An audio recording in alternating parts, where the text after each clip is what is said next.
you're still here. This isn't a nightmare. I'm really awake. I'm here. I have to perform. But Mary Lou's going to bail me out. Mary Lou. Yeah, but you have an announcement first. Oh, yes, I do. Does somebody does? Somebody does. Julie does. Okay, we'll get Julie to on cue. When she comes in, give her a standing ovation, okay? Comes in, standing ovation. This is taking money. Wait a minute, I'm going to get some of We're at the that. break, so you just have to wait with bated breath. Oh, all right. We'll wait with bated breath. We'll do it in opposite order. Let's give Mary Lou a standing ovation.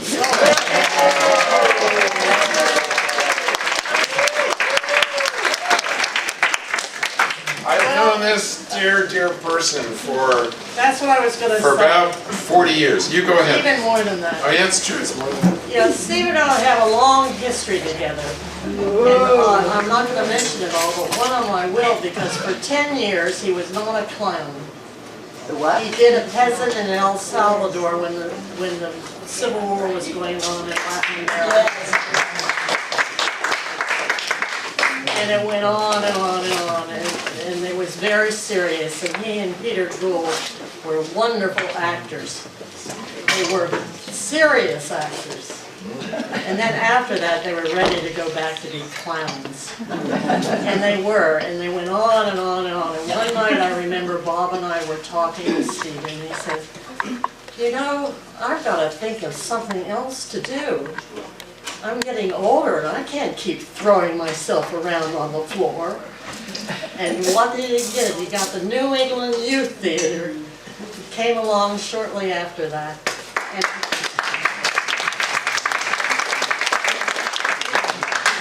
And what happened? He says he's now retired, but then it says in not so small print, but I really haven't retired. So what we're doing today, for 6 Mondays, we're blessed to have Stephen here to tell us all about comedy.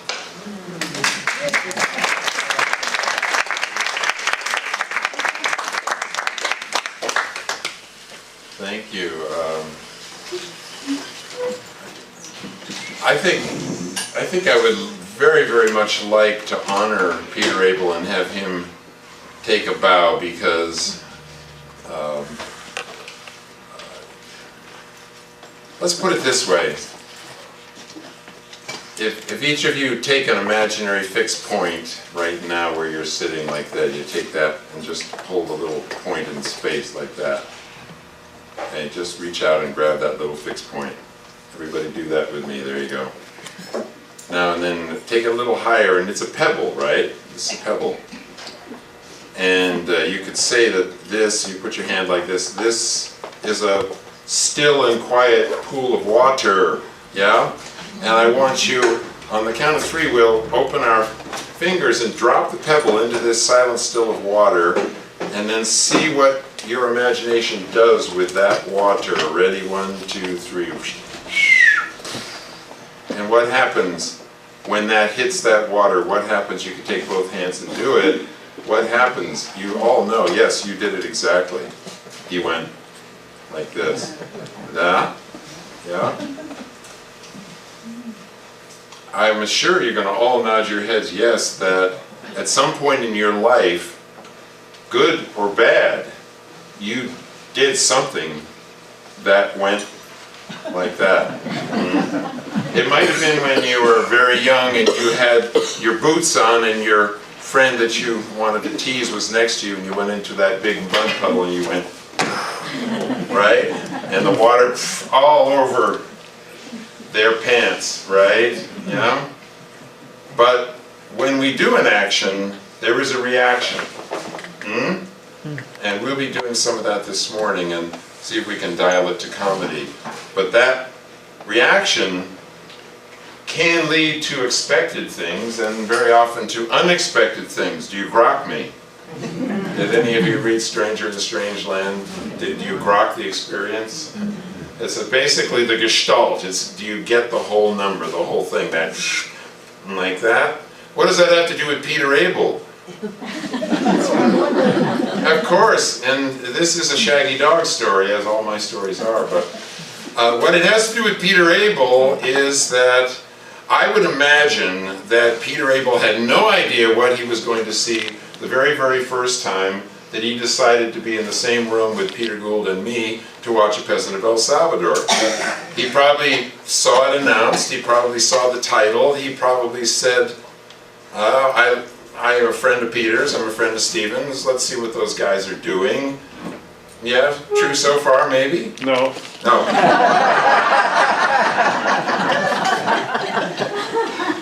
I had been listening to the radio at NPR, and Tom Gibb, the BBC correspondent in Salvador, would report on the Civil War, and I just couldn't believe that our government was supporting the Civil War, the Salvadoran government, after the murder of the 4 church women and all that stuff. I've been listening for a couple of years. Oh. And I knew what I was going to see when I went to your play. Uh-huh. But it had a strong impact on me And I and had it Marion. in Spanish. So, we dropped that pebble, and we were part of that. Yes. On the negative side, the murder of the women had a real, right? The Yeah. assassination of Archbishop Romero had a big cannonball, right? That started the war. It started the war, and then that was all going like this, wasn't it? Right. And then we simply, in the midst of that, dropped our little pebble into that, and VPR and everything, and you heard about it, so you came into that room and you watched. Now, where did those ripples go for you, which is where I'm leading this story? Well, you're the program. Why are you putting this on me? It wasn't me, it was a lot of people. Well, I'll stop you right there and say why for one thing, because number one, life is a clown show, life is an improvisation, life is what happens to you while you're making other plans. Right. And so I come into this room and I have a complete set program. I have everything marked out for 120 minutes that we do this morning, including the DVDs. I have everything and the handouts.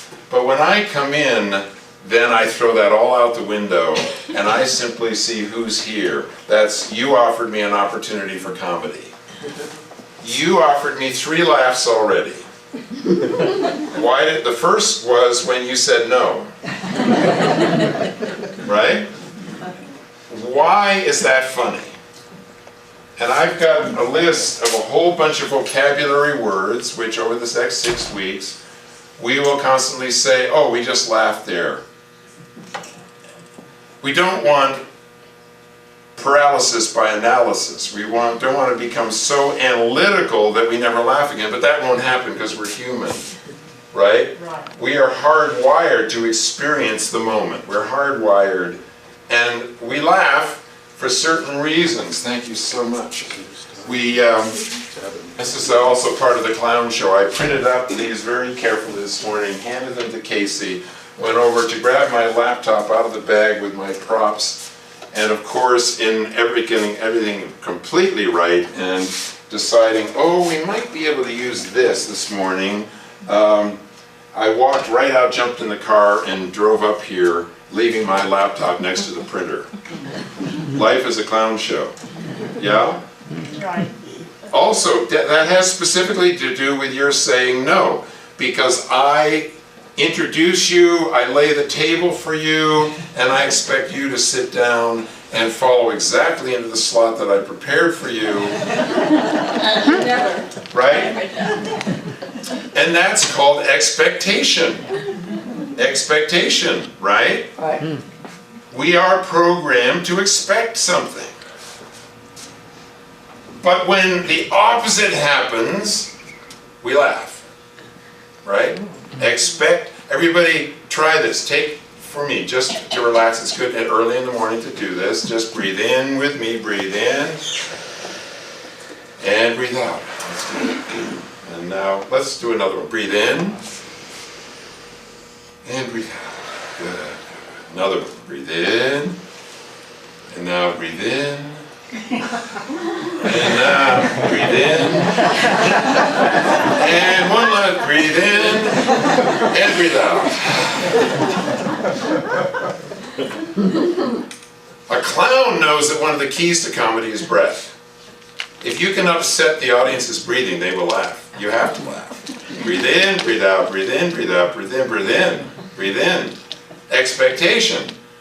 So you came that night because you didn't know anything about Central America, and you'd been a friend of me, and you've been a friend of Peter, and so you came to see, what are those guys up to? No. I mean, we're just running that same scenario again, which we did 5-8 minutes ago, and you still laugh, right? I have people that have come and seen our show 25 times, and they say, damn it, we still laugh. We've seen, howdy, buckaroos, oh, you think you can outdraw me? Oh, and they said, we still laughed. Even though we said, we're not laughing this time, we will not, you got us for laughing. Because you're hardwired to experience that expectation. Everybody go like this, you go, this is the suspend, take one foot off the ground a little bit, go, and in that moment, almost anything can happen, and then you, you know.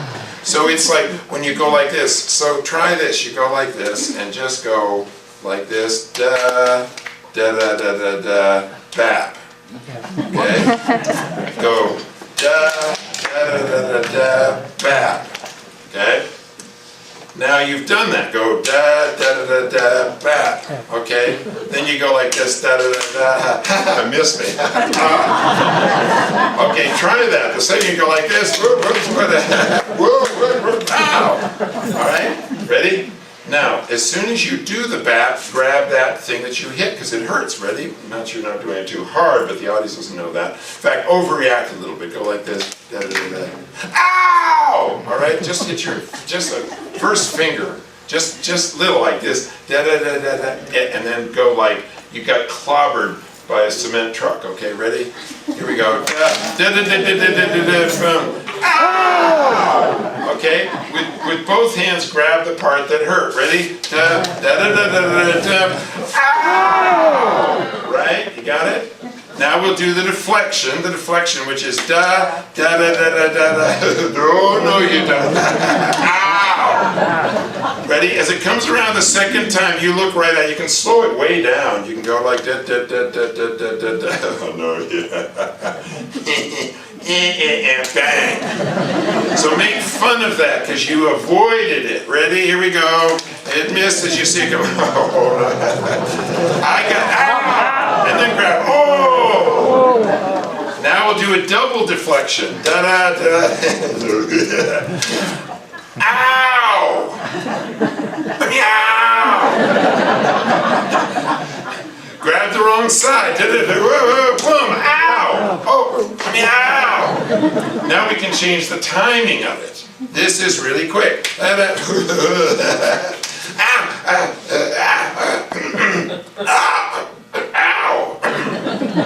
Not so much laughter. Yeah. Ow! Ow! No laughter. Ow! Ow!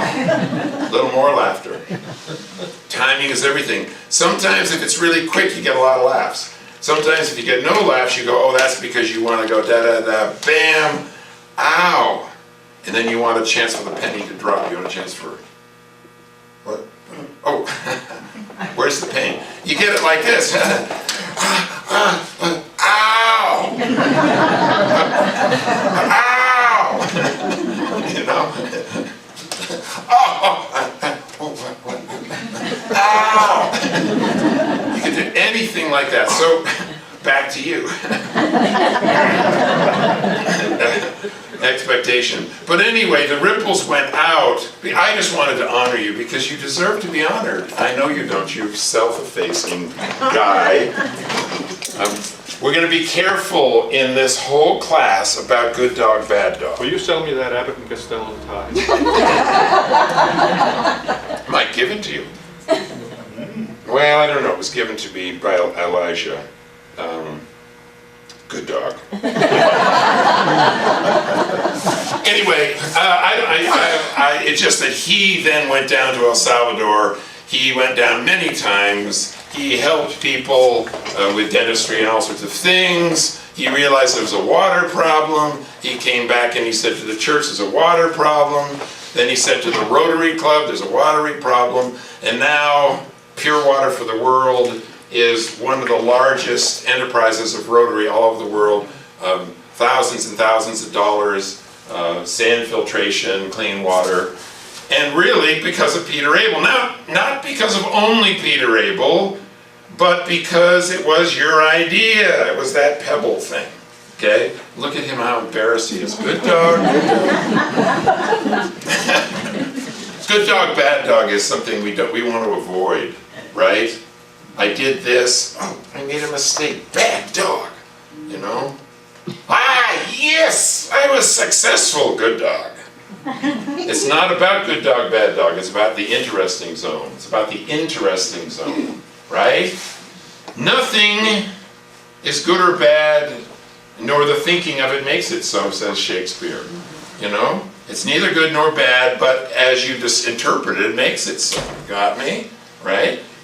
So it's up to you to think, okay, well, what do we do with this? It's all grist for the mill. It's all just stuff that's in process, right? And you can use this comedy stuff in going either, oh, everything fell here, oh, this is just bad. Or you can go, this is good.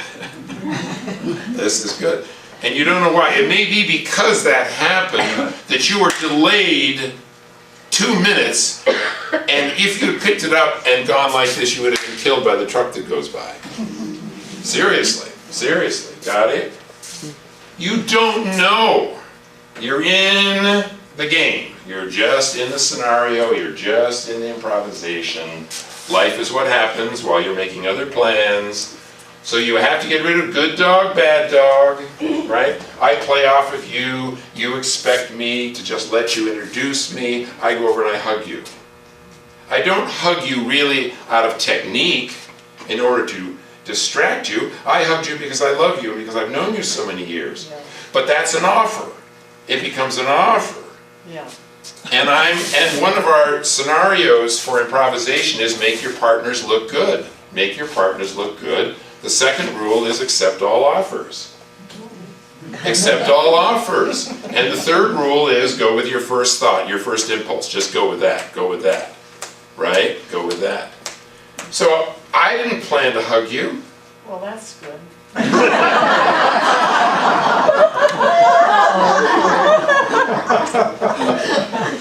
But I felt the impulse to hug you. Good. So that's good too. Yeah, that is. Now I could have gone, no, I'm not going to do that. No, don't do that. So I did that. And I hugged her, and she accepted the offer, and then I got out of your way a little bit. I said, you know, I've known you for about 40 years, and you then picked that offer and said longer than that. Yeah. And I went, good girl, right on. Now it's your story, and you take it off and you go with it.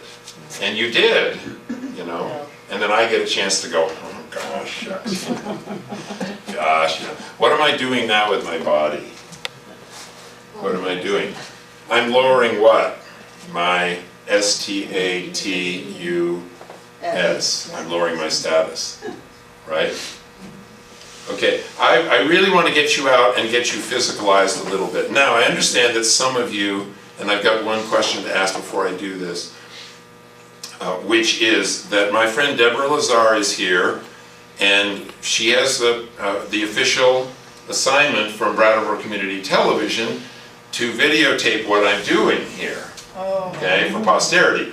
Now, she needs to have the hand raised of any person in the audience who says, just make sure you never put me on camera, and that's just serious protocol. If you don't wish to have your face on any time community television, you should now raise your hand, okay? 1, 2, 3, anybody who says, please, Do not photograph me.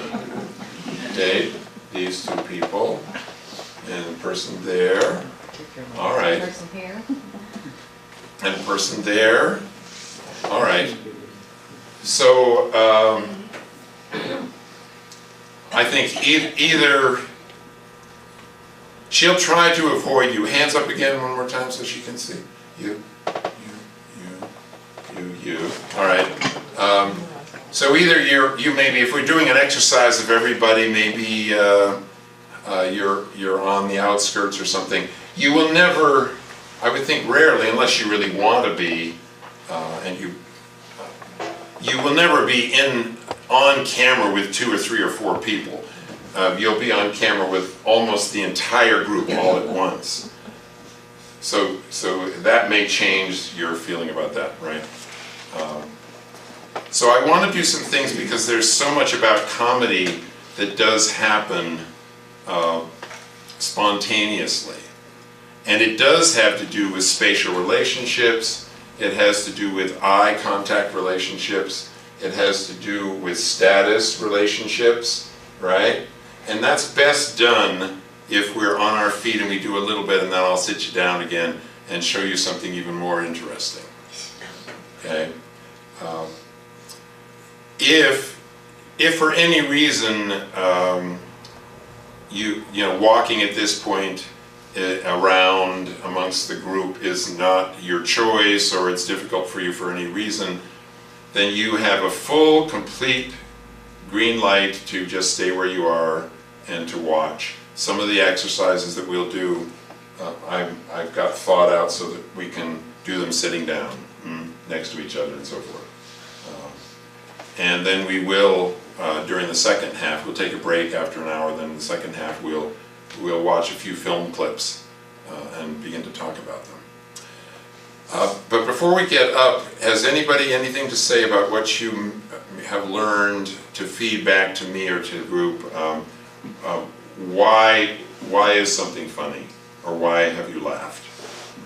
Fire it up, or no need? It's unexpected. The unexpected. Bingo. And? Sometimes the embarrassing. The embarrassing, and we could also call that in a way comfort zone. Embarrassing, yeah. We're out of our familiar, out of our comfort zone. That embarrassment absolutely leads to laughter, and it's a cousin of yawning. It's a cousin of yawning. Yeah? Anxiety can often produce like that. We're an amazing instrument, you know, and we resonate with what's happening. So that we do have ways to literally shield ourselves from being exposed. And if you do get exposed, you can be in a state of laughter. Some people, when they're really doing therapy or whatever, they'll just start laughing. And laughing is the other side of the moon from crying. You see somebody go like that, especially in terrible situations, they may laugh and laugh and laugh, and then go to absolute devastating, gushing crying. You know? Okay. Anything else? Unexpected, yeah, and embarrassment. Anything else? Timing. Timing, yes. You know, Peter and I often say timing is everything. And if we are driving from a show and some things that we thought were really funny didn't work, we first look at timing. Because the comedian can't just usually get laughter or get the audience enthused unless they set the table, which is get everybody on the page, which is invite everybody to participate, right? You get them to invest. Here's an example of premise. Okay?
Now you see how building the expectation, even though I'm dealing with nothing but imagination, right? I set the premise of it's heavy and I'm trying to be strong, and then I need a break and I can just, as long as I keep, then I can do, you know. So timing is everything too there, timing, so you're right. Well, okay, so we've got the unexpected, which was breaking the premise, setting a premise, setting the premise, breaking the premise. Embarrassment from the unexpected, from being out of the comfort zone. Timing, this, ow, ow, ow, ow. Yeah. We call this wait for the penny to drop, wait for it. There's a wait for it. I didn't put that on the list, wait for it, it's very timing. Ow, if I don't give time for me to realize my mistake. And the clown is always, it's like this. The clown sees, it's like, where's my hand? Oh, where's my hand? Wait a minute. Right, you see the delay there? You see it? It's not, where's my hand? Oh, there's my hand, that's not funny. Where's my hand? Hey, wait a minute, come back here. That's more funny because of the delay. And we'll see that in so many of the film clips and everything, that timing. All right, those of you that are able, come on out and just sprinkle yourself all over the floor in this area in front of me. And I'll show you something quite interesting.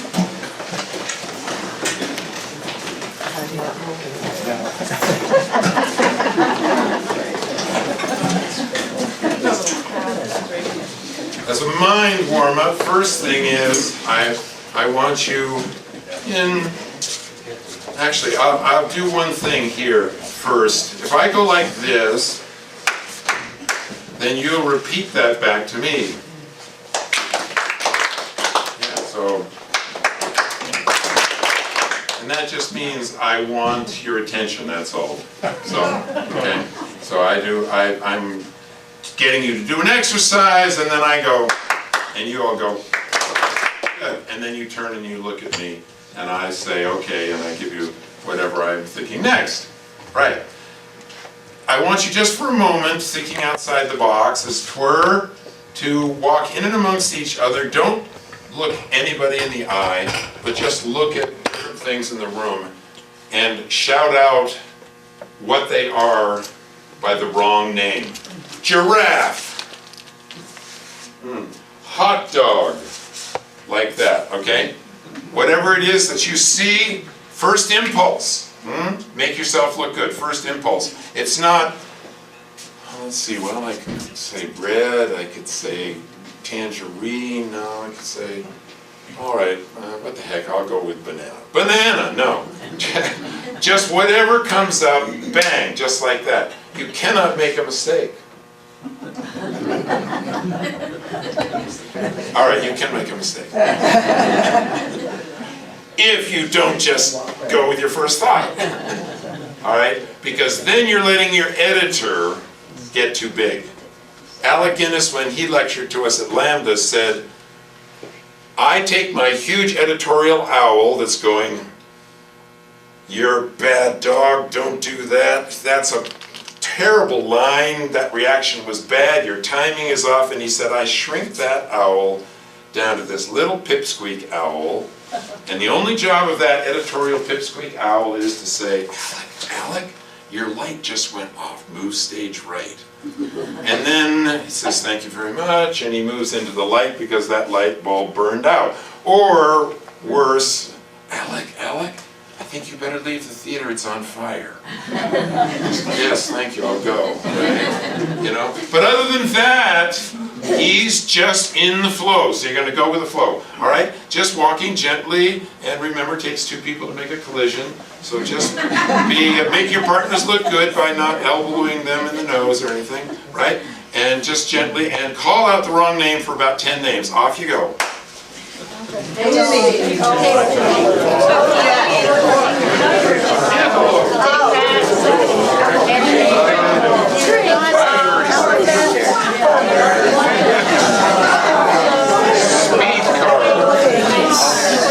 Ice cream.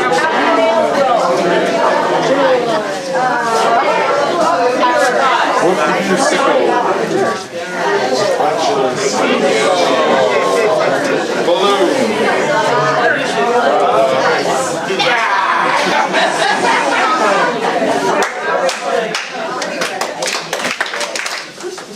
Good, now I'll show you something a little bit interesting. I want you to walk amongst each other, and I want you to look in the eye of a person and then look right away.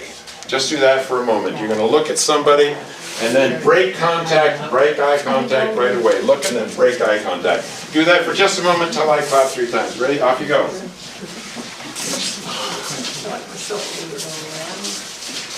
Good. Look and then break eye contact.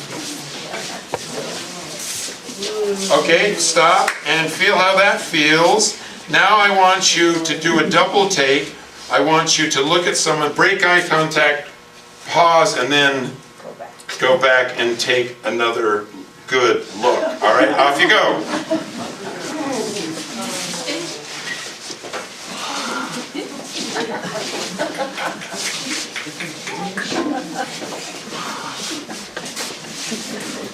All right, that's good. Now, I want you to do that look, break eye contact, then look back, and then I want you to be very curious and to really zero in for a real close look. See how that feels? Okay, off you go.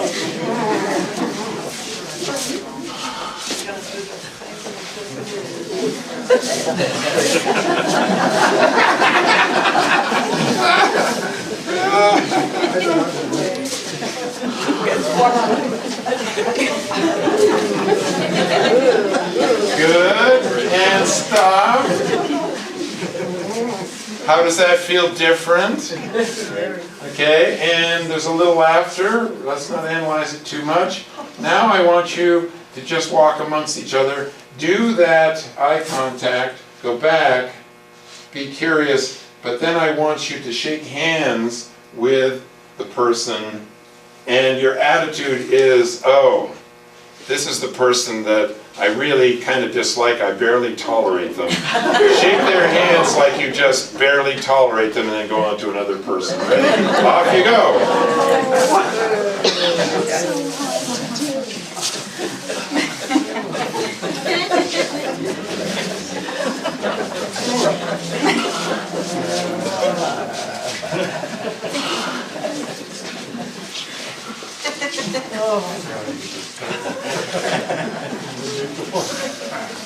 Good, you got that feeling? Now, this is a person that you're going to shake hands with that you've known for a long time. You've always really liked this person.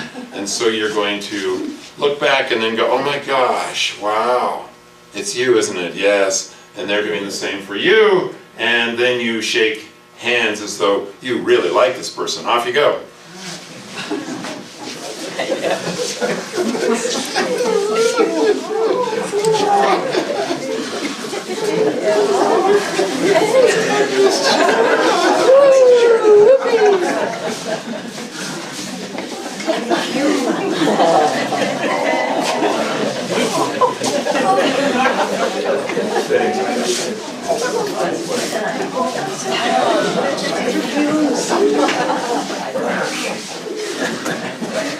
Good, good, very good. Why are you laughing? Now I'll show you something quite interesting.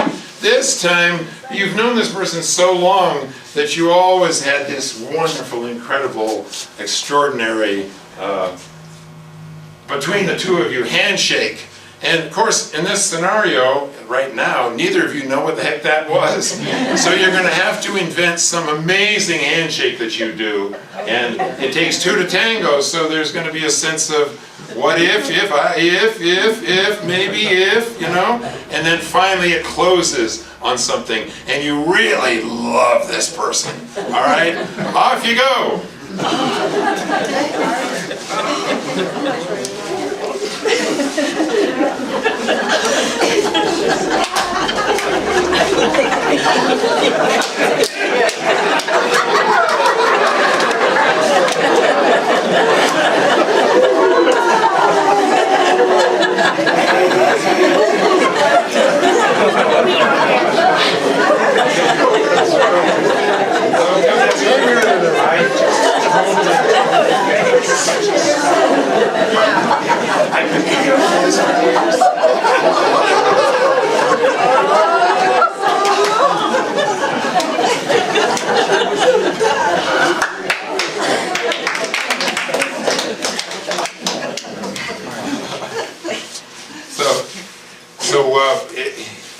Any of the three words coming to mind, embarrassed and or timing and or unexpected or anything else? Why are you, because I hear a lot of laughter going on, why is that? You don't have to have an answer, but yeah. Because it's silly. Because it's silly. All right, going into the silly zone is very important. Did you say that? Let's do that for just a moment. We're all standing here sort of like this. So we are in the comfort zone. Everybody be completely neutral. You're just neutral. No, nothing is out of kilter, really pretty balanced. And on the count of three, when I say 1, 2, 3, step, you will all step forward, just like a half step, into the silly zone, and you will do, and then step back, and you're going to be, this is really fun when we do it in front of a bank teller, they like that. I'm going to train you folks to be the scourge of Brattleboro. All right, ready, and you're just going to go, and everybody is you're just in your own little world, so nobody's looking at you. Just go into it, and it can be maximo, or it can be minimo. You can be silly minimo. You can be just silly with your nose and nothing else. Absolutely. In fact, often minimo is more powerful than maximo, right? It really, really is. Okay. Everybody, give me maximo. Well, give me maximo eyes, which is, we call this eccentric eyes. Give me eccentric eyes. Neutral. Give me concentric eyes, which is like this, right? You know, both are powerful if on film or in stage. Neutral. Okay, ready? Let's step into the silly zone. Step.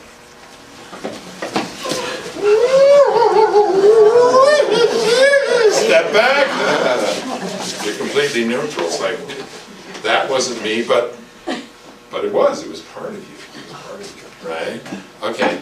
So now, interesting. Give me eccentric hands and eccentric arms. Give me eccentric hands and concentric arms.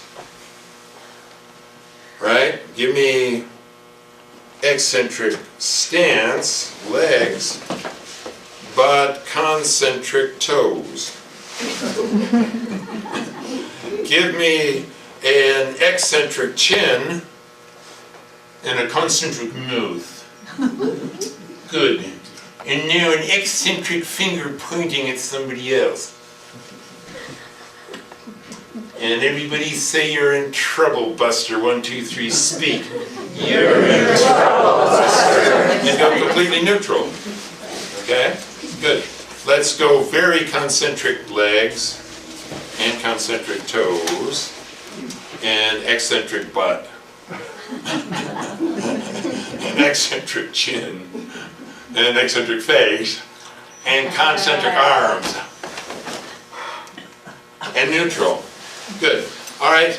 Let's go with everything concentric, and your line is going to be, hello, how are you, as you shake everybody's hand. But before you go, concentric legs, concentric tummy, concentric shoulders, concentric chest, concentric elbows, concentric hands, concentric face, concentric sort of eyes. And now, just for about 2 people, go up and say, hello, how are you, in this physical stance with whatever voice goes together with this physical posture. On your mark, get set, do it, go.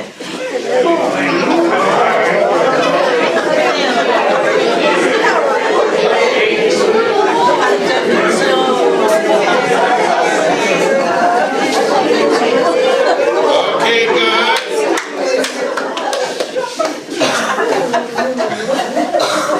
All right, were you far apart or closer together, do you think, on a range? Fairly close. Was there a lot of eye contact or not too much? Some people say a lot, some people not too much. Okay, good, good. Did you feel quite confident or not too confident?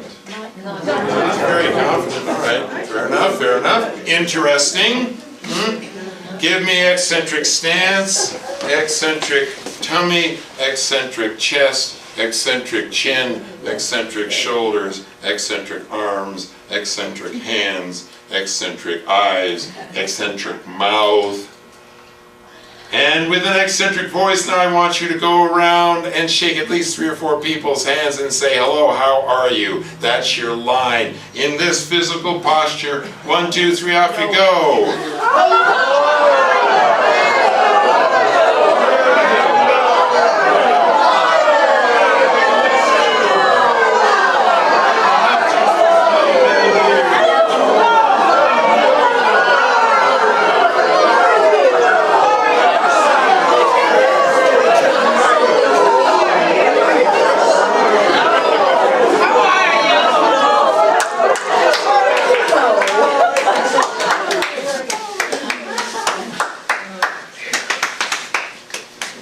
Thank you.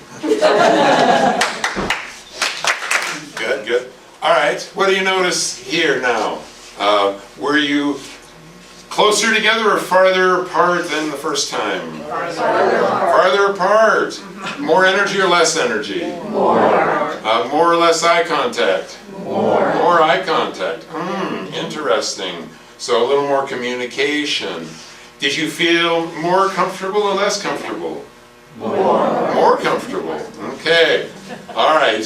Why do you suppose that is? You were open. Yeah, you're opened up. Yeah.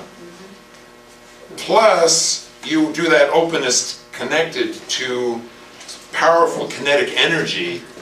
It obviously connects to the whole nervous system and says, I'm in charge here. This is high status. I'm more in charge now. This is low status. It's a lot of fun to play low status against high status. And the underdog is the one that we want to win, and servant and master is low status to high status, and we want to see the low status clown get the better of the high status boss. A lot of comedy works that way, through all of them. Through Abbott and Costello, through Laurel and Hardy, right? All of these things are hierarchical based. And we'll get a chance to do some of that eventually as we go along. Now let me show you something which I think is quite interesting, right? Everybody stay where you are, and I'm going to choose you as my volunteer. Thank you very much. You're willing to be my volunteer, aren't you? Say yes. Yes. Are you going to do as I say? Say yes. Yes. Okay, do you feel manipulated? Say yes. Oh, absolutely. All right, good. You have no idea what we're going to do you? Okay, but you're open to it. All right. I am going to very slowly and gradually move towards you a step at a time. And when I get to a place where you say stop, that's because if I get any closer, you're going to feel maybe a little bit uncomfortable, whether it's described as encroached upon or intimidated or anything else. Okay, here we go. I'm here. Do you feel comfortable? Yes. Okay. Still okay? Okay. Okay.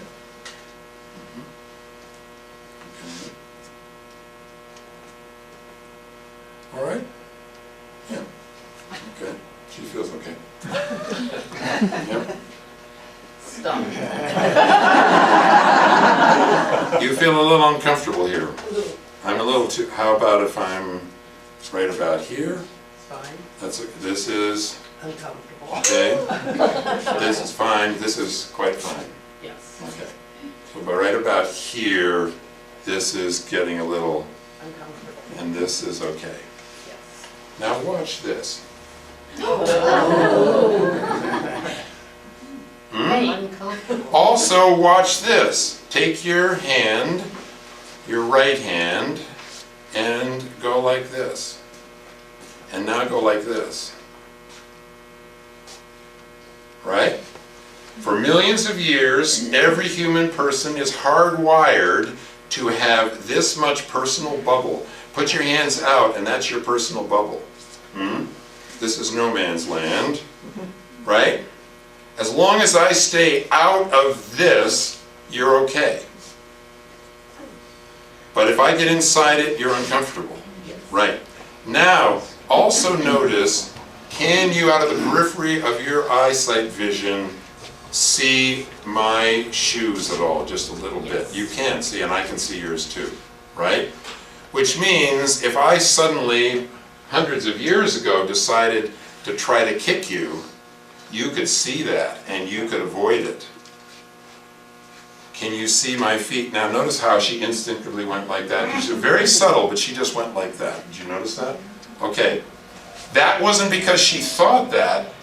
My physical presence into her personal space immediately triggered a response of, which is flight or fight. It's like, I'm ready. But can you see my feet now? No. No, so I can take your kneecaps out. Right? And I could go like this, and then I could hit you there. Because I'm now completely, see, go like this. See, now we're completely in that space. Now if I step here, and we go back into the Renaissance, Shakespeare's time or something like that, grab your proverbial pantomime sword, right? And I can see you from here grab your sword, right? And then we can each draw, and I can step back, you can step back, and we can engage. Okay, sheath your sword, and now step back like this, okay, right? Now, as you draw your sword and I do, take a deep breath in at exactly the same pace and timing as you draw your sword. Ready? And step back. Breathe in. Okay? Now step back and sheath your sword. Okay? Now let's do the opposite. Ready?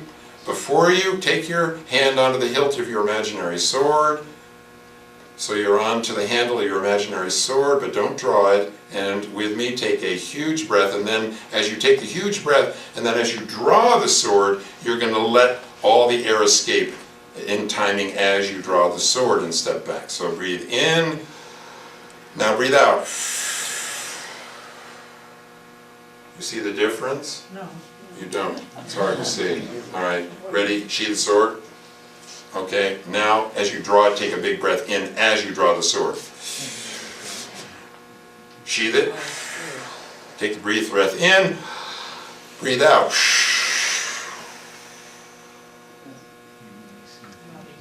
Subtle?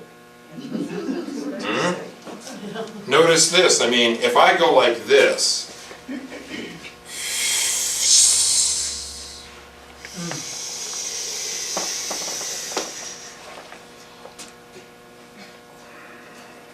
that's different from this.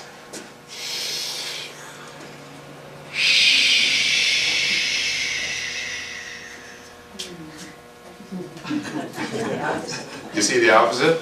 How the different, I become less intimidating here, and if I lower my status even further by going concentric arms, and maybe even concentric mouth and finger, and if I turn and go like this, can I get, I'm already closer to you and you haven't winced at all, right?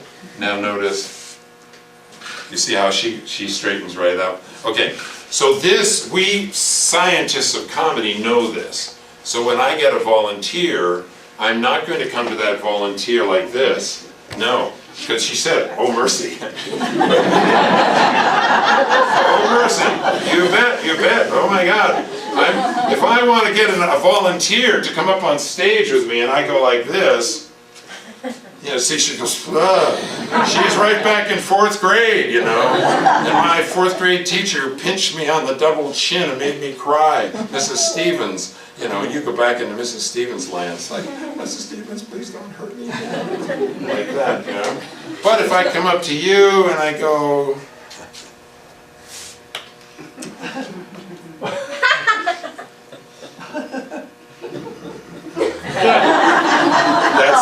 that's a deflection.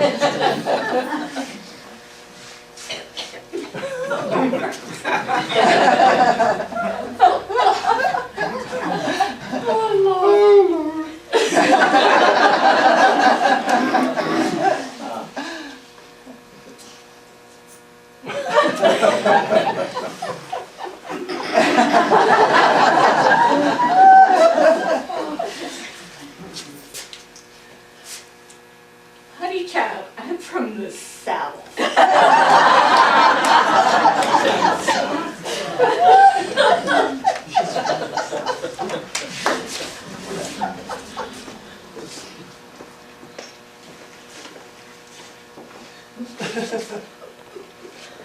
He's gonna take her with him.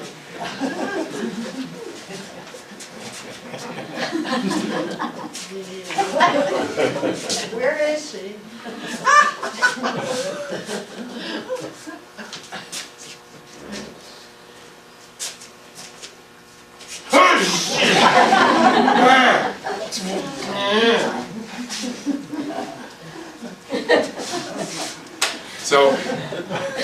So that again is leaving an empty page, an empty space for interaction. And it's using timing, and it's using status, and I made you an offer, and which was simply, I'm not going to determine the rules of the game, you are, and I want you to. And the rules of the game can be, I'll play like crazy, or I'm not going to play at all. It doesn't matter to me. Either way is wonderful. It's just wonderful. In fact, if you go, honey, I'm from the South, and I don't do this kind of clown stuff, then I can go, what was I thinking? Idiot. And then I want to approve of you. Cool. That's fine. That's totally cool. Yes. I don't want to put you down, but just, you know, so that's part of the relationship. That's acceptance of all offers and just playing with it. But I did, after you said no, and I went like this, purposely, hand palm down, will you play this way? Then I did this and I went palm up, which is a welcome. Will you, and then you said no. And without even talking, I said yes, you said stop, no. And I said, okay. But I also mimicked, I also went into your same postures. As soon as I picked up, as soon as you went, oh, like this, I did that too. You'll find that if you're talking to somebody and they don't even know it, you can go into their exact physical posture as you're talking to them, very subtly slide into it. You will gain instant rapport with them. You can sell them insurance. You will just, you know, so I went like this, you know, and then you went, and I just copied you, including the tilt of your head. By the way, comedy is based on slant. If you're like this, as in Nazi Germany, and a set jaw, and set eyes, and set body, and set this, everything is like that. Then this is, my mind is made up. Hut, hut, hut, do not disturb me. Do not confuse me. I know my directions. Yes, sir. Okay? The minute I do this, what happens? And one of the reasons that I get laughter there is contrast. If I'm like this, not particularly funny. If I go, actually, that's not too funny either, because I changed so many things. I didn't put a picture frame. Framing is very important. I didn't put that down either. But framing is very important. Isolation is very important. Pointing the laser on what you're doing. So if I go like this, and everything is rigid, in a sense very concentric and stiff, and then I just break that mold a little bit like that, then you will laugh because you can see that. If I just do this and I go,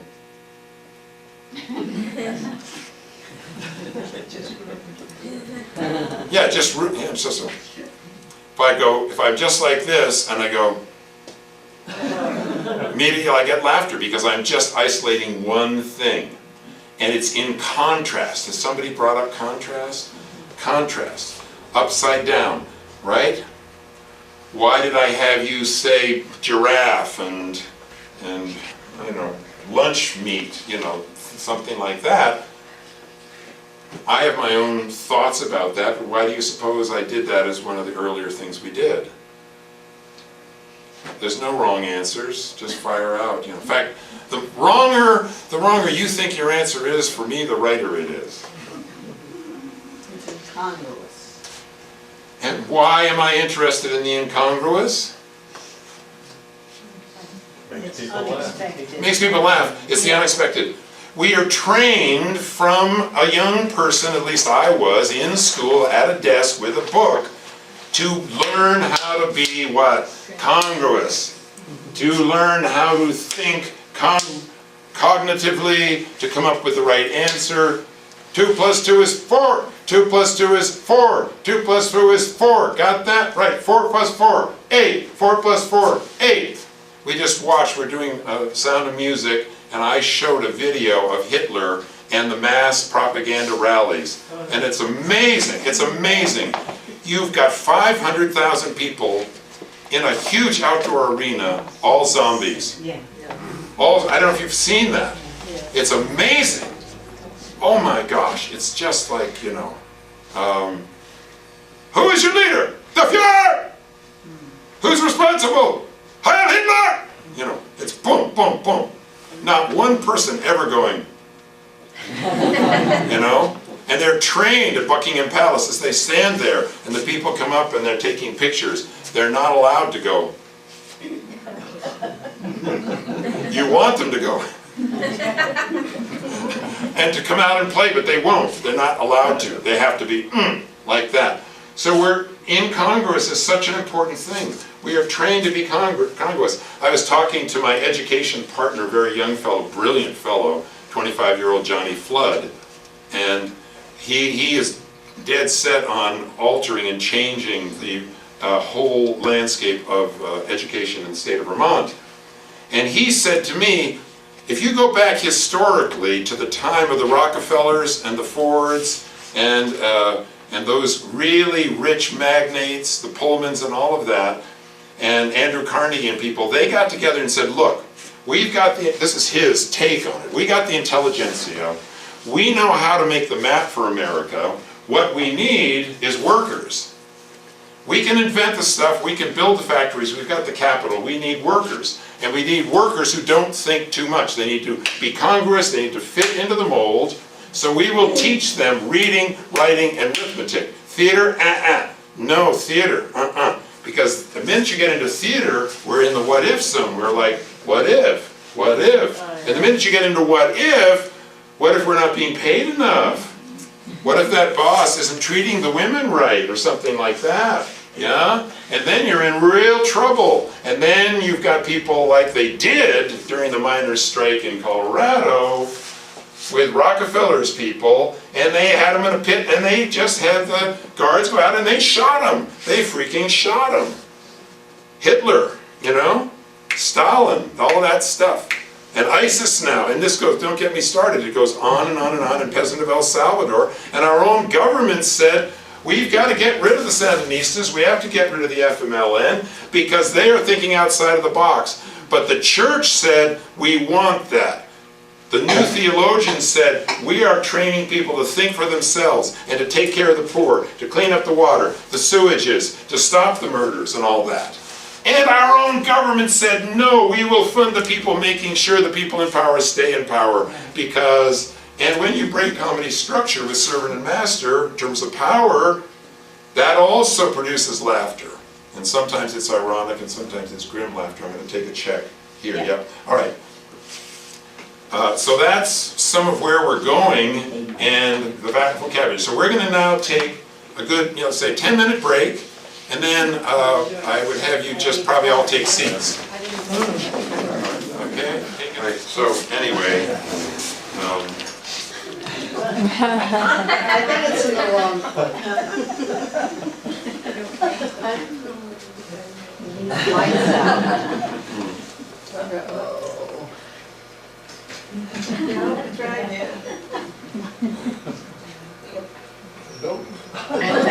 Story about Russia.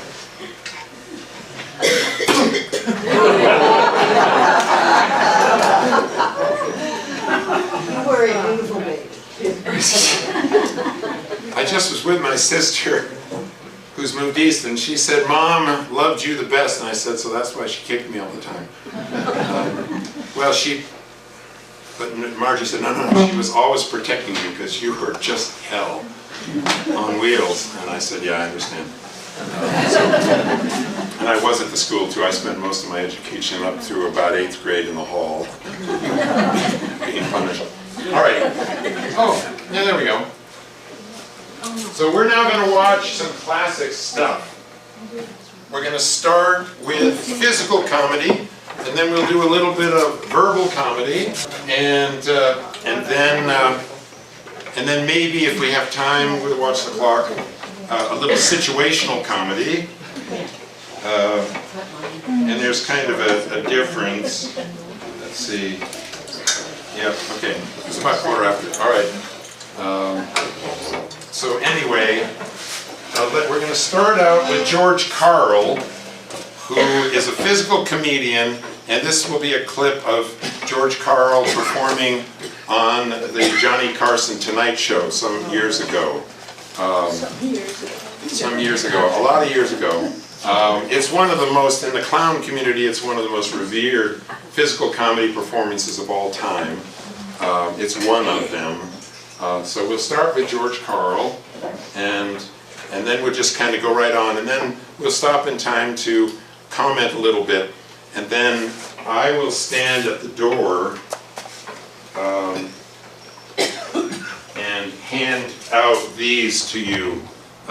This will be a lexicon, sort of a dictionary of comic terms, and this will be a certain number of jokes that I think that illustrate the unexpected and the flip of an idea and or an image upside down, and maybe that's why we laugh. Jackie? Yeah, we let Julie have a little announcement? Oh, yeah. She's gonna, no, I'll do it later, that's fine. Okay, we'll make sure when When you just do finish, it like when you that. finish.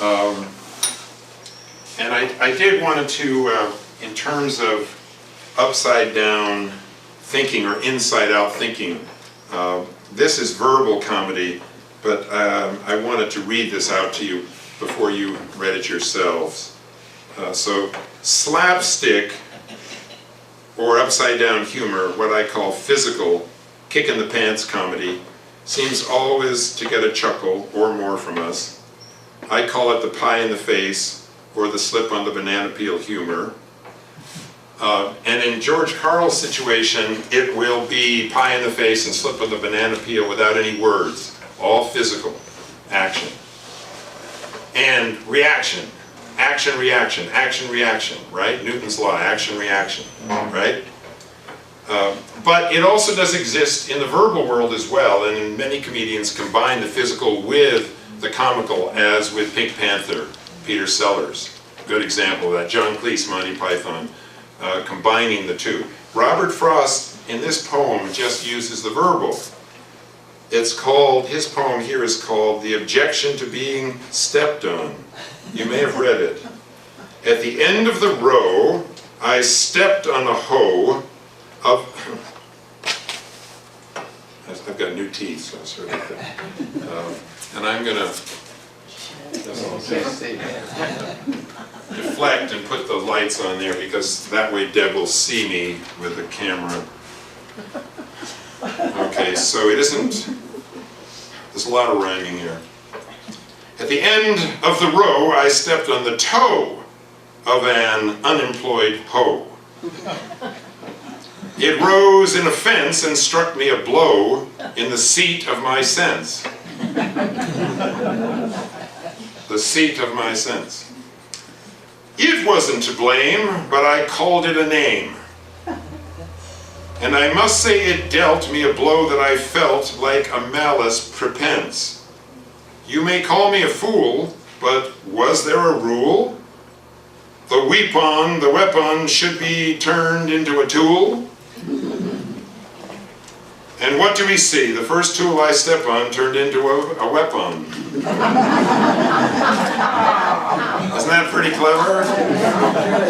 The first tool I step on turns into a weapon, and that's slip on the banana peel. And I've actually had that happen to me a couple of times, and particularly with a rake. All right. Okay. The toe of an unemployed hoe. What a wordsmith. This is my family being clownish. They know how to do that. We've worked on all that. All right, so here is Johnny Carson.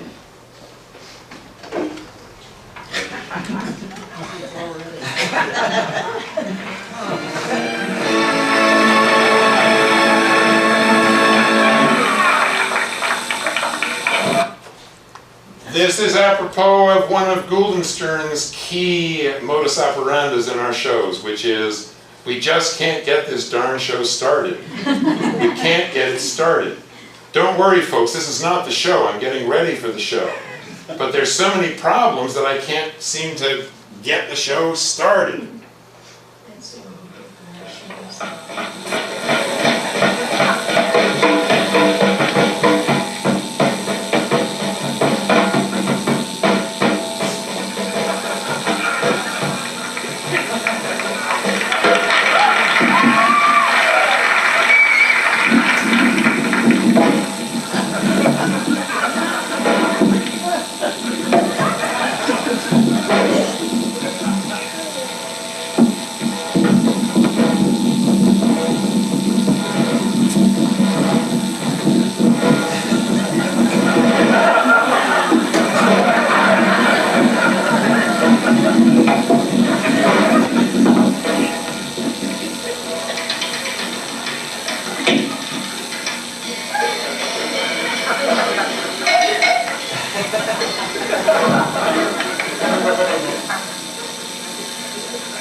have to say about that?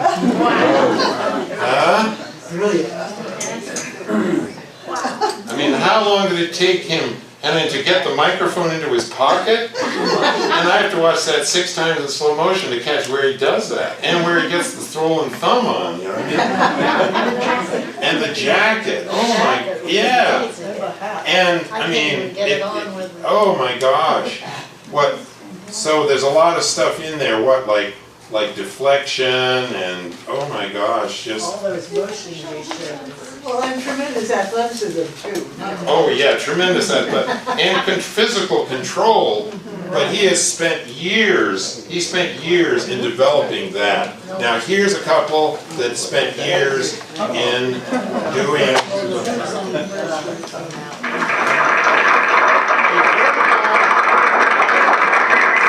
Friends, I told you that my partner would be here, and here he is. Didn't expect him, did you? Now, he always shapes up. Now, why not let the folks themselves ask for something that they like to hear? Something different. Now, is there anything special that you would like to hear us do? Baseball. No, wait a minute, friends. You don't want to hear that, do you? Yeah, we got the props for you here. Oh, you came prepared, didn't you? All set, huh? Well, this is a must. I guess it's a must. We've got to do it. Well, I'll tell you what. Let me see. That looks all right. Okay, all right. Pretend we just pretend. All right, I'll take it easy with that. We just pretend that we're organizing a baseball team here at the retired actors' home, and I am the manager. Now, You're going to be the manager of the retired actors baseball team? yes. I would like to join the retired actors baseball team. Oh, you would? And I would like to know some of the guys' names on the team, so if I want to play with them, I know them, and I meet them on the street or in the home here, I can say hello to them. Oh, sure. But you know they give baseball players nowadays very peculiar names. Oh, a lot of funny names. You know, like Sticky Fields, Sticky Fields. Goofy Dan, Boopy Bobber, Boopy Bobber. But let's see now, we have on our team, we have who's on first, what's on second, I don't know who's on third. That's what I want to find out, the guy's name. That's what I want to find out, the guy's name. I'm telling you, who's on first, what's on second, I don't know who's on third. Now, you going to be the manager of the baseball team? Yes. You know the guy's names? Oh, I should. Well, you tell me the guy's names on the baseball I team. say, who's on first, what's on second, I don't know who's on third. You ain't saying nothing to me yet. Go ahead and help. Now notice his breath. Do you notice how Abbott is yada yada yada, and then he goes, takes an in-breath to speak his next line, and then that's interrupted by Costello, by Bud, you know? And did you notice where he went, now, who's on first, what's on second, I don't know who's on third, and then Bud jumps in, and that's what I want, and did you notice his delay, which is perfect technique? He went, Did you notice? It was absolutely, does it that way every single time. Yada da is on first, on second, on third. And that, oh, empty space, oh. That gives Costello a chance to, and then it gets faster and faster and faster and faster. It'll be, what, and there's double takes too. There's what, which I got you to do earlier. All right. So, just to point out, okay. I'm telling you, You ain't said nothing yet. Go ahead and tell me. who's on first, what's on second, I don't know is on third. You know the guy's names on the baseball team? Well, go ahead. Who's on first? Yes. I mean the guy's name. Who? The guy playing first. Who? The guy playing first base. Who? The guy on first base. Who's on first? What are you asking me for? I don't know. I'm asking you who's on first. That's his name. Well, go ahead and tell me. Who? The guy on first. That's it. That's his name. You ain't said nothing. I ain't asked you nothing. You did. You know the guy's name on first base? Sure. Tell me the guy's name on first base. Who? The guy playing first base. Who is on first, Lou? What are you asking me for? I'm asking you a simple question. Who's on first? Yes. Well, go ahead and tell me. That's it. That's who? I'm asking you, what's the guy's name on first base? Oh, no, what's on second? I'm not asking you who's on second. Who's on first? One base at a time. I'm not mixing up anybody. Now, what's the guy's name on first base? No, what is on second? I'm not asking you who's on second. Who is on first? I don't know. He's on third. We're not. Wait a minute. Whoa. Now, let's not. Whoa. How did I get on third base? You mentioned his name. I mentioned his name. Yes. I don't know anybody's name on the team. How could I mention a guy's name? You did. You just mentioned it. All right, what's the guy's name on third base? No, what's on second? Who's on second? Who's on first? I don't know. He's on. I didn't even mention a guy's name on third base.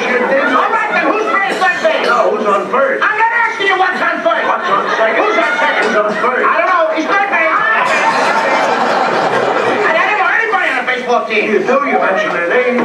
I do? Sure. You got enough for you? Naturally. The left fielder's name. Why? I just thought I'd ask you. I just thought I'd ask you. Well, I just thought I'd tell you. Well, go ahead. Tell me. Tell you what? The left fielder's name. Why? Because I want to know. Because. Oh, he's center field. You know these players as well. Who's in center field? No, who's on first? What's that first? I don't know. Let me. Do you know the guy's names on the team? Look, Louis, you don't seem to understand. See, I have a first baseman. I know you got a first. Yes, sir. I asked you what's the first. I asked you what's the first baseman's name. No, what's the second baseman? I'm going to stop asking you. I asked you what's the first baseman's name. What's the second baseman? I don't even get past the first. All right, who's on second? Who's on first? What baseman? Anyone you want to talk about. All right, now who's on first? Right. Okay. All right, you got a first baseman. When you pay off the first baseman every month, who gets the money? Every dollar. Who gets it? He does. Sometimes his wife comes down and collects it. Whose wife? Yes. Why not, Lou? He's earned it. Who did it? Yes. Look, when you pay off the first baseman every month, you get a receipt from the guy? Sure. How does he sign his name? Who? The guy you give the money to. Who? The guy you give the money to. Well, that's how he signs it. That's how who signs it? Yes. Who I done? That's it. Who? You go to the first baseman. Yes. And you say to him, here's your money, sign the receipt. How does he sign his name? Who? The guy you give the money to. That's how he signs it. That's how who signs it? Yes. Sure. You gotta get a receipt from the guy, don't you? Get one, Lou. How does the guy on first base sign his name? Who? The guy on first. I'm asking you, when you give the guy the money, what's the guy's name that you give the money to? Now, wait a minute. What signs his own? Who signs his own? No, who signs his? I mean, what's the guy's name on first you give the... What is on second? I'm not asking you who's on second. Who's on first? I don't know. Third base. The fielder's name, the center field. I don't know, but you got a pitcher on the team? Well, this will be a fine team without a pitcher. It's a fine... Have you had enough of this one? No, I'm going to take it to the end. You want to see? Okay, it does ramp up. It's almost at the end. It's pretty. You see how it accumulates and it extrapolates, and they morph it into this and that, and they take it in different directions, and there's constant deflections. What's his name? Come on. You know, I can't change that You name. don't want to tell me the date? I'm telling you. Go ahead, tell me the pitcher's name. Tomorrow. Why not tell me today? Tomorrow. Then tell me the pitcher's name. Tomorrow. All right, what time tomorrow you tell me the pitcher's name? What time what? What time tomorrow you gonna tell me who's pitching? Who is not pitching? I'll break you right now. I want to know what's the pitcher's name. What's on second? I don't know, third base, third base. Third base. You got a catcher? Certainly you've got a catcher on a baseball team. Catcher's name. Today. Today. Tomorrow's pitching, today's catcher. Now you've got it. Now I got it. We got a couple of days on the team, that's all. I can't help that, Lou. I don't You know, I'm a pretty good catcher myself. That's so they tell me. Yeah, now I get behind the plate and I'm going to do some fancy catching, and tomorrow's pitching on my team, right? Yeah. Now tomorrow he winds up the ball and I'm behind the plate and the heavy hitter gets up. Yeah. Now the heavy hitter gets up and he's ready to hit the ball, and tomorrow's going to throw the ball, I'm the catcher. Now tomorrow throws the ball, the guy bunts the ball. Now when he bunts the ball, me being a good catcher, I want to throw the guy on first base, so I pick up the ball and throw it to home. Now that's the first thing you said right. I didn't even know what I'm talking about. Throw the ball at first base. Yeah. Now who's got it? Naturally. Sure. The guy is ready at first base, and I want to throw the guy out. So I throw the ball to who? Naturally. Throw it to who? Naturally. And who's got it? So I pick up the ball and I throw it to Natural. No. You throw the ball to first base, then who gets it? Natural. That's it. Now you're not saying I pick up the ball, so I throw it to Natural. You don't. I throw it to who? That's what I'm saying! I said I throw the ball to who? Naturally. You ask me. You throw the ball to who? Naturally. Same as you! Say it. I throw the ball to Natural. You don't. You throw it to who? Now who's got it? Naturally, that's what I said. Whoever it is better get it. That's all I said. He better get it. Now I throw the ball to whoever it is back the ball, so the guy runs a second. Who picks up the ball and throws the what? What throws it? I don't know. I don't know. Throws it back to Tamar. Triple play. Could be. Another guy gets up and it's a long fly ball to be caused. Why? I don't know. He's on third, and I don't give a darn. I don't give a darn. Oh, that's our shortstop. Look at the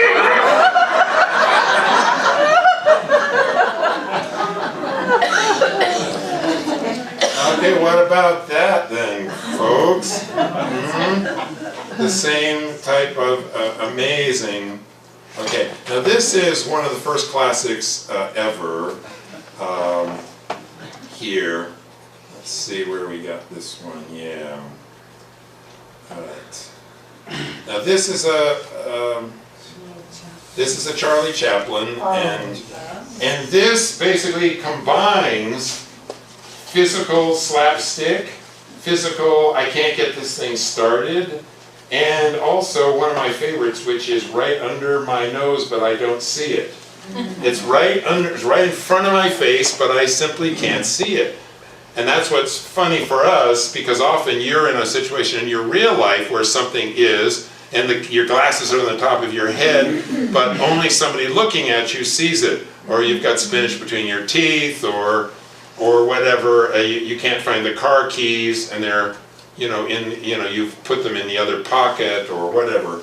And he does this brilliant job of this, with all kinds of expectation, and so forth.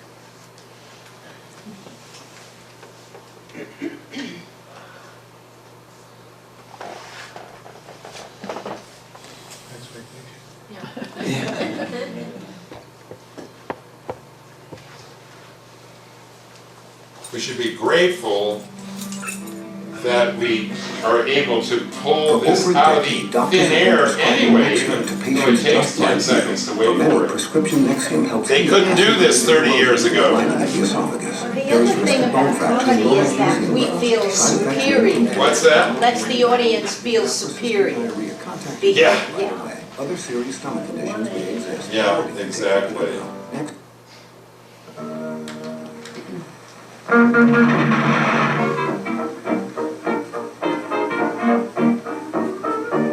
He's in a cab. 1 a.m. in the morning.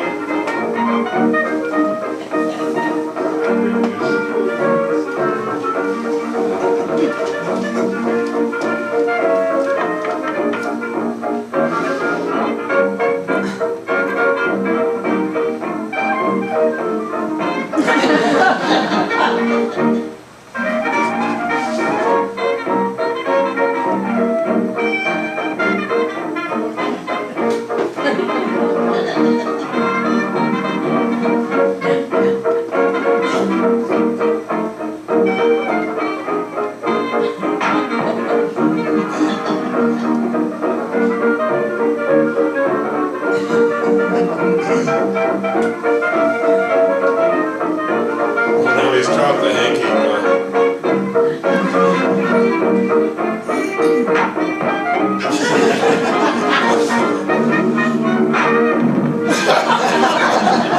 That's slapstick pratfalls.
Now watch what he does with the premise of the slippy foot.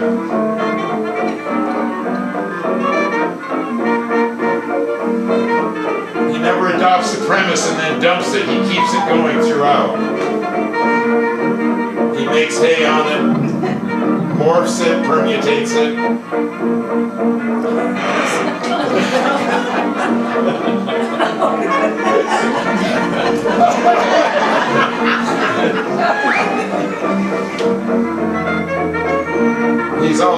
brilliant physical comedian. He was an acrobat.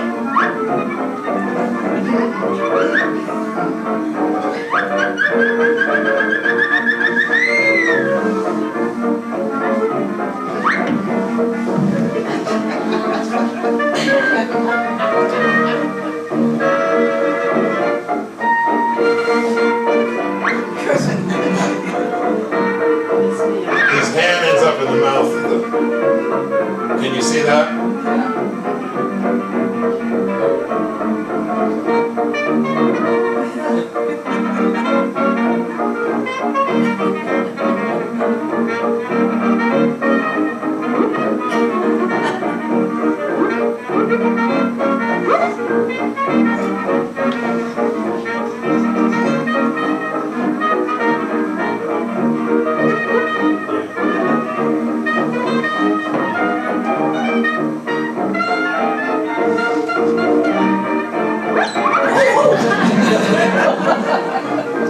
See how he sets the gag up? Doesn't just do it, he has to set it up.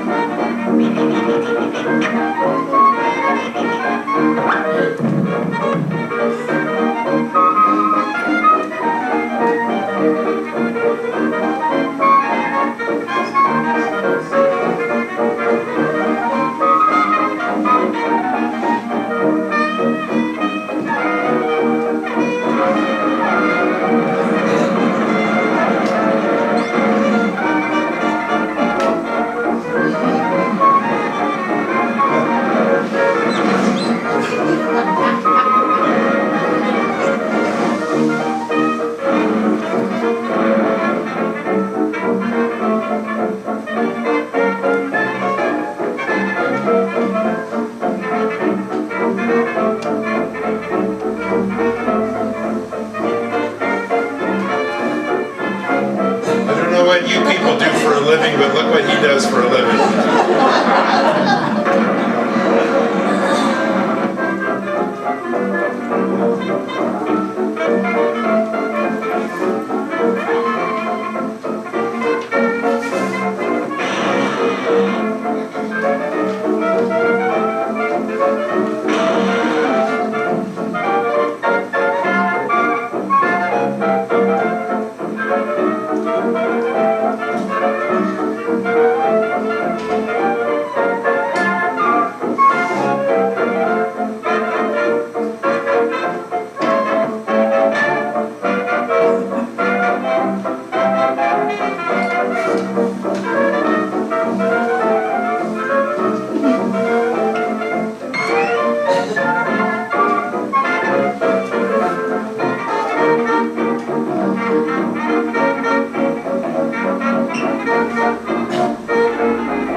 doctors have been prescribing Nexium to patients just like you. For many, prescription...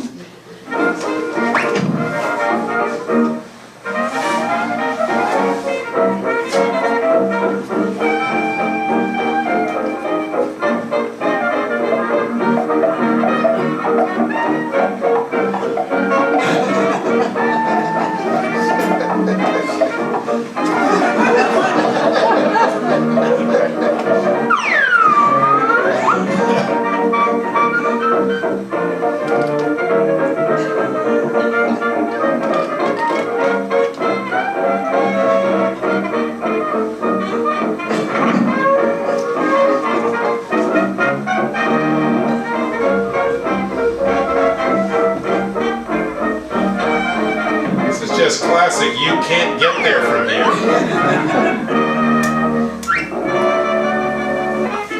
Filled with strategy upon strategy. Uh-oh.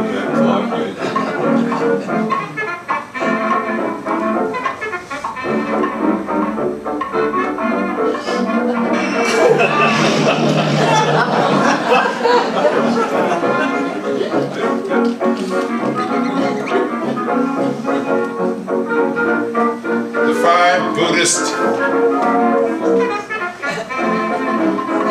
noble truths of clowning. The first one is there's a problem.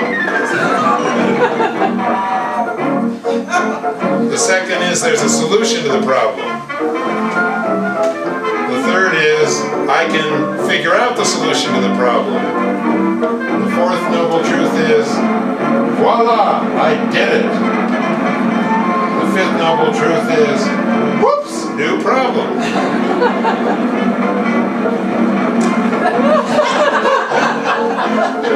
Wow.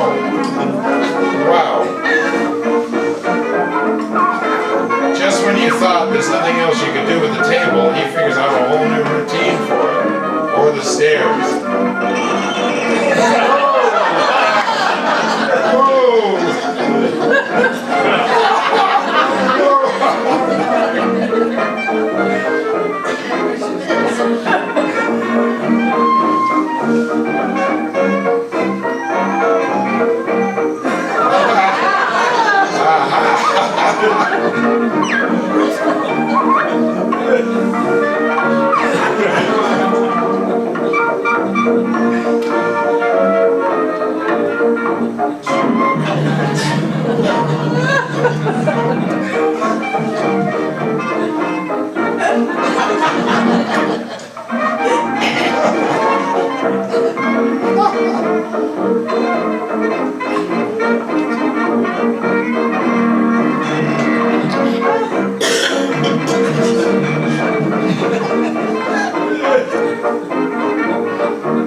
Reversal.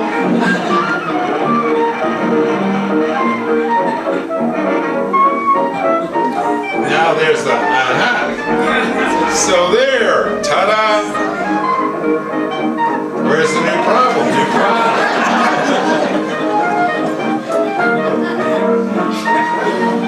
Expectation, misdirection. Uh-oh.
Okay, now I want to always try to be pretty strict with time and let you out exactly on the minute, so that you don't think that I haven't cured my inability to be precise, because I was not born precise. I'm very much a P, whatever happens, and my wife's a J. She wants everything exactly figured out in advance.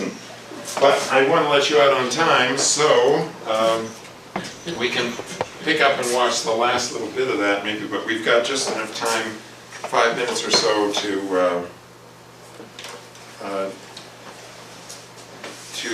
go ahead and ask any questions, and then I'll stand at the door and I'll hand those out for you. I know I sent out a syllabus, but I can never follow that. I'm going to just follow whatever you're interested in, whatever. But have you learned something this morning? Say yes. Oh, yes. That's good, that's good. It's been worth your money, right? Say yes. That's good.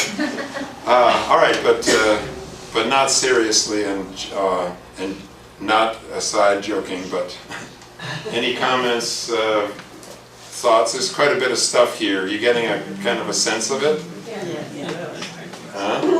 Yeah.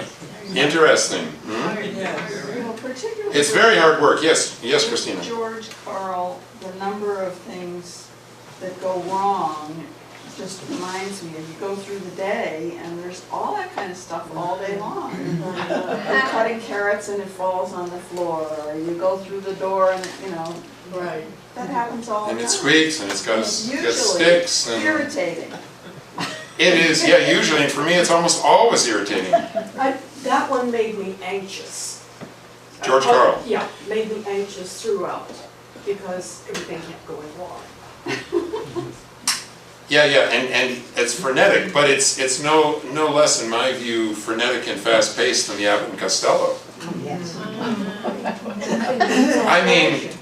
I mean, that is taking the onion and peeling the onion and peeling the onion and peeling the onion, and it's dicing up every second into 3 parts, and then those 3 parts into 2 more. I mean, the precision with that. How long do you think it took them to perfect that rule? Oh, you see, that's the thing. The other thing is that we comedians, or the inventor, like to the light bulb, 10,000 tries. The jazz musician who can go like the guitar player, like Pat Metheny. We said, how do you be able to play like this with your eyes closed and go like this? And he said 10 years, 8 hours a day. Yeah. And so you start with an idea. Gould Stearns started out with just this. It wasn't anything. We were just doing this in front of a mirror, and then Peter looked at me and he went like this. And I looked at him and then I went,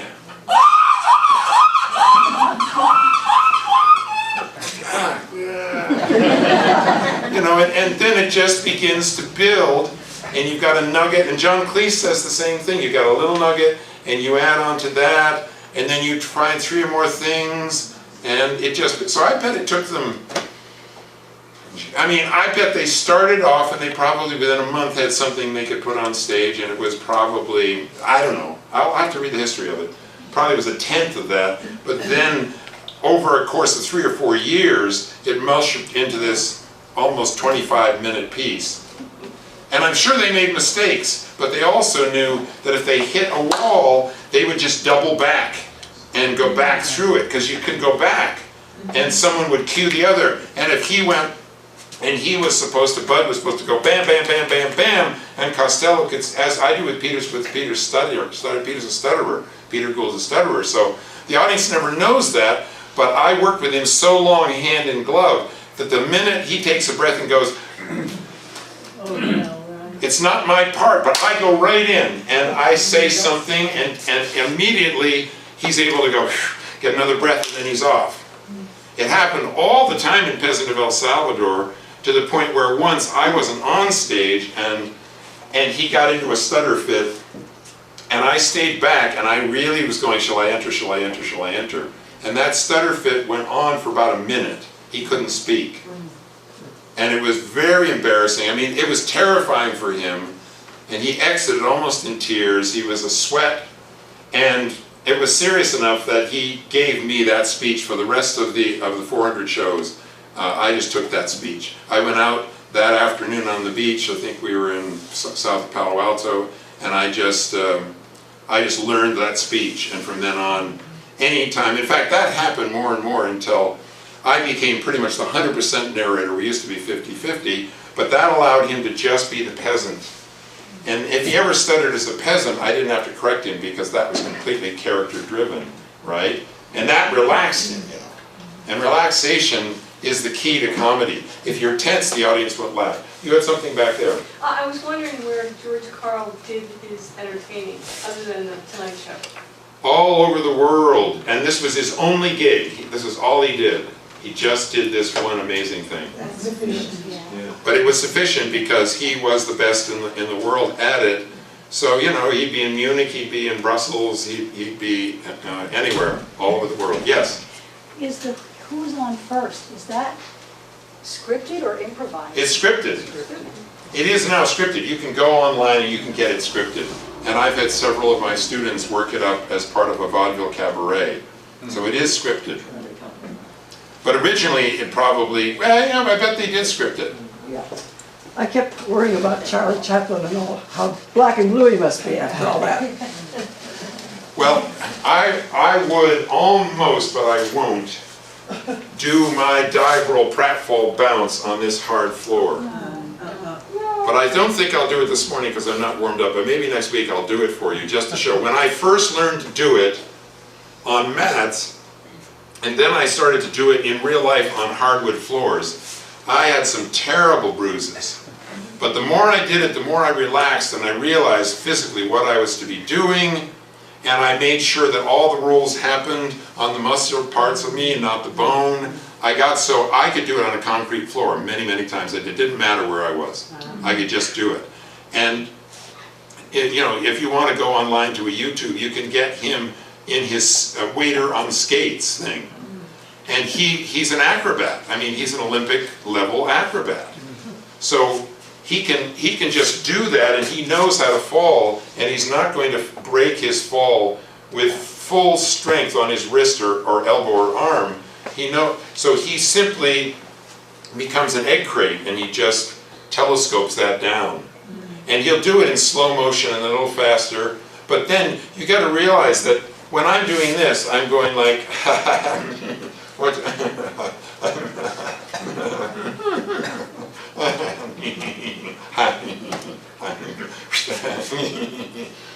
Point.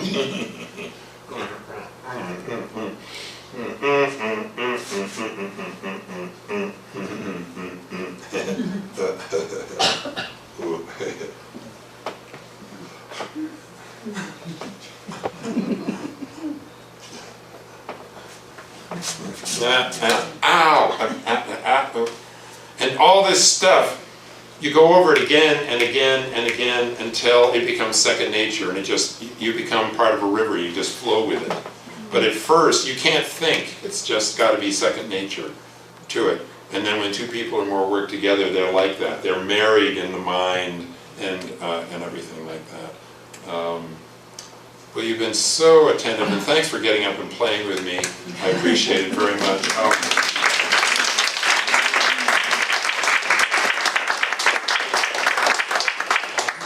meet you at the door, and maybe a couple people can, I'll hand these out to you as you go.